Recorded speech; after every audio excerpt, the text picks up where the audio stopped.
Hi hello കൂട്ടുകാരെ, ഞാനിന്ന് എണീറ്റപ്പോൾ ഒരുപാട് താമസിച്ചു പോയി. അപ്പോൾ ഞാൻ ഉണ്ടാക്കിയതെന്ന് പറയുന്നത് ഇഡ്ഡലി ഉണ്ടാക്കി, രാവിലെ എഴുതിച്ച് ചമ്മന്തിയൊക്കെ ഉണ്ടാക്കി, പുട്ടുണ്ടാക്കി, പഴം ഉണ്ടാക്കി, പപ്പടം ഉണ്ട്, പിന്നെ ഒരു ചമ്മന്തിയും കൂടെ ഉണ്ട്. കാരണം അമ്മയ്ക്ക് പുട്ട് മാത്രമേ കഴിക്കുകയുള്ളൂ, ഇഡ്ഡലി ദോശ ഇതൊന്നും കഴിക്കത്തില്ല. അപ്പോൾ അമ്മയ്ക്ക് കൂടെ കൊടുക്കാൻ കണക്കൊക്കെയാണ് ഉണ്ടാക്കിയത്. അമ്മ എവിടെ നിന്ന് കഴിക്കുന്നു.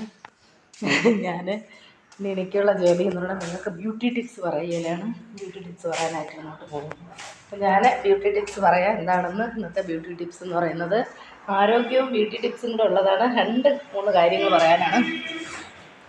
സാധാരണ മൊരിച്ചിൽ മാറാൻ വേണ്ടിയിട്ട് ചെയ്യാവുന്നൊരു ബ്യൂട്ടി ടിപ്സാണ്.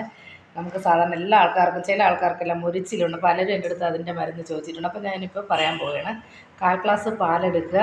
അതിലേക്ക് ഒരു സ്പൂൺ പിന്നെ ഒലിവ് ഓയിൽ ഒഴിക്കുക. ഒലിവ് ഓയിൽ ഒഴിച്ച ശേഷം പകുതി നാരങ്ങ പിഴിഞ്ഞ് അതിലേക്ക് ഒഴിച്ച് മിക്സ് ചെയ്യുക. എന്നിട്ടത് ശരീരത്തിൽ എവിടെയൊക്കെയാണ് മൊരിച്ചിലെന്ന് പറയും, മൊരിച്ചിലുള്ളത് അവിടെയൊക്കെ പുരട്ടി കൊടുക്കുക.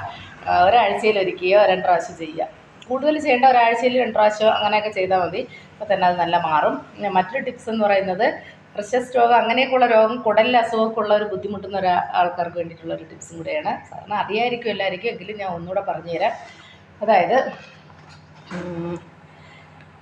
അതെന്താണെന്ന് വെച്ചാൽ കുറച്ച് ചെറിയ ഉള്ളി എടുക്കുക. കുഞ്ഞുള്ളി എന്ന് പറയുമ്പോൾ ചെറിയ ഉള്ളി എടുക്കുക. അതിൽ നല്ലപോലെ ഒരു തൊലി കളഞ്ഞ ശേഷം മൂടും തലപ്പും കട്ട് ചെയ്ത് കളയുക. കഴുകിയെടുത്ത് ചെറുതായിട്ട് അരിഞ്ഞെടുക്കുക. വൃത്തിയായിട്ട് അരിഞ്ഞ ശേഷം അതിനെ ആട്ടിൻ പാലിൽ വേവിച്ച് രാത്രി കിടക്കുന്നതിന് മുന്നേ കുടിച്ചിട്ട് കിടക്കുക. അപ്പോൾ രാത്രി കിടക്കുന്നതിനെ കുടിക്കാൻ പറയുന്നത്, ചിലപ്പോൾ ചിലർക്ക് ഇത് കഴിക്കുമ്പോൾ ഛർദ്ദിക്കാനുള്ള ടെൻഡൻസി, അപ്പോൾ അത് വരാതിരിക്കാൻ വേണ്ടി അങ്ങ് കിടക്കുക, കുടിച്ചും കൊണ്ട് കിടക്കുക. രാവിലെ എണീക്കുമ്പോൾ തന്നെ വയറിന്നെല്ലാം നല്ല പോയി നല്ല അടിപൊളിയായിട്ട് നമുക്ക് തോന്നും. അപ്പോഴത്തന്നെ നമുക്ക് മനസ്സിലാവും അത് നല്ലൊരു ടിപ്സ്. ഒരു 7 ദിവസം തന്നെ അടുപ്പിച്ച് ചെയ്യുമ്പോൾ തന്നെ നമുക്കതിൻ്റെ നല്ല മാറ്റം ഉണ്ടാവും.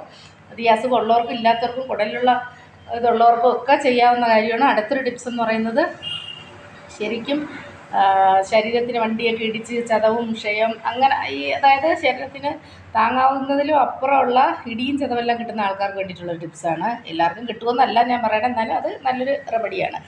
ഇളം കരിക്കെടുത്ത ശേഷം അത് നല്ലപോലെ ഒരു പാത്രത്തിലിട്ട് വേവിക്കുക. വേവിച്ച ശേഷം അതിലേക്ക് കരിപ്പോട്ടി ഇടുക. കരിപ്പോട്ടി ചെത്തിയിട്ട ശേഷം അത് നല്ലപോലെ വേവിച്ച് ആ വെള്ളത്തിൽ തന്നെ വേവിക്കണം, അല്ലാതെ വേറെ വെള്ളമൊന്നും എടുത്ത് ഒഴിച്ച് കളയരുത്.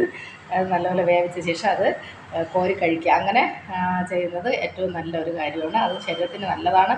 അപ്പോൾ ഈ 3 കാര്യങ്ങൾ പറയാനായിട്ടാണ് വന്നത്. അപ്പോൾ എല്ലാവരും കാണുക, നാളെയും കാണുക. ഓക്കെ, സബ്സ്ക്രൈബ് ചെയ്യുക. Okay, by.